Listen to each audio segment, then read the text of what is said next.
Apakah kamu pernah mengalami setelah putus, kamu malah terjebak dalam pikiran sendiri? Pertanyaan seperti apa salahku? Atau kenapa dia berubah terus menghantui pikiranmu? Bahkan sampai sulit tidur. Tapi pernahkah kamu bertanya, apakah ini cara yang sehat untuk sembuh? Jika kamu pernah berada di fase ini, bagikan pengalaman kamu di kolom komentar. Dalam beberapa menit ke depan, kita akan membahas fenomena yang hampir semua orang alami setelah putus cinta, yaitu overthinking. Dan yang lebih penting, bagaimana cara mengatasinya secara sehat dan realistis. Pertama, mengenali overthinking setelah putus. Setelah hubungan berakhir, banyak orang mulai memutar ulang kejadian demi kejadian. Hal ini adalah bentuk refleksi, tapi jika berlebihan, ini menjadi overthinking. Tanda-tandanya yang akan kamu alami seperti sulit tidur, kehilangan fokus, dan perasaan bersalah yang tak berkesudahan. Menyadari bahwa kamu sedang overthinking adalah langkah pertama untuk lepas dari jeratannya. Kedua, memahami bahwa tidak semua pertanyaan perlu jawaban. Terkadang kamu merasa harus tahu semua alasan di balik putusnya hubungan tersebut. Tapi faktanya, tidak semua hal bisa dijelaskan secara logis, terutama perasaan. Kamu harus belajar menerima bahwa ketidakpastian adalah bagian dari hidup dan penyembuhan. Ketiga, kamu harus fokus pada fakta, bukan asumsi. Overthinking sering dipicu oleh asumsi negatif, seperti dia pasti sudah bahagia bersama orang lain, atau aku tidak cukup baik untuknya.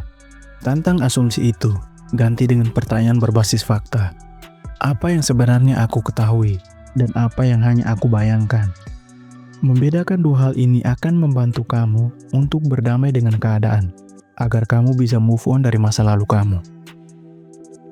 Keempat, kurangi paparan terhadap pemicu emosi.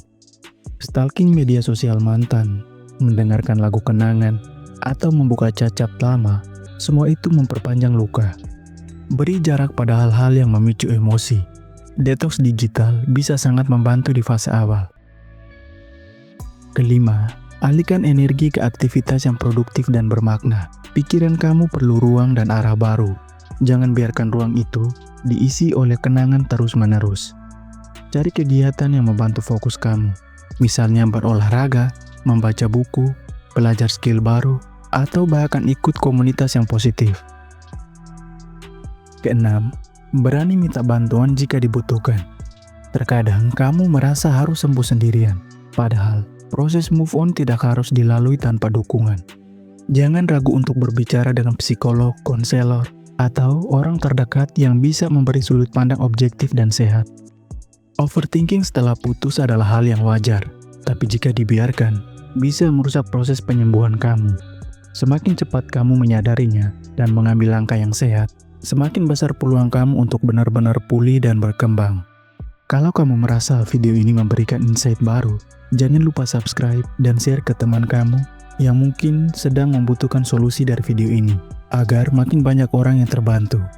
Tulis di kolom komentar, hal apa yang paling sering kamu pikirkan setelah putus. Siapa tahu, pengalamanmu bisa membantu orang lain juga. Ingat, proses move on bukanlah soal lupa, tapi soal belajar melepaskan dengan cara yang sehat.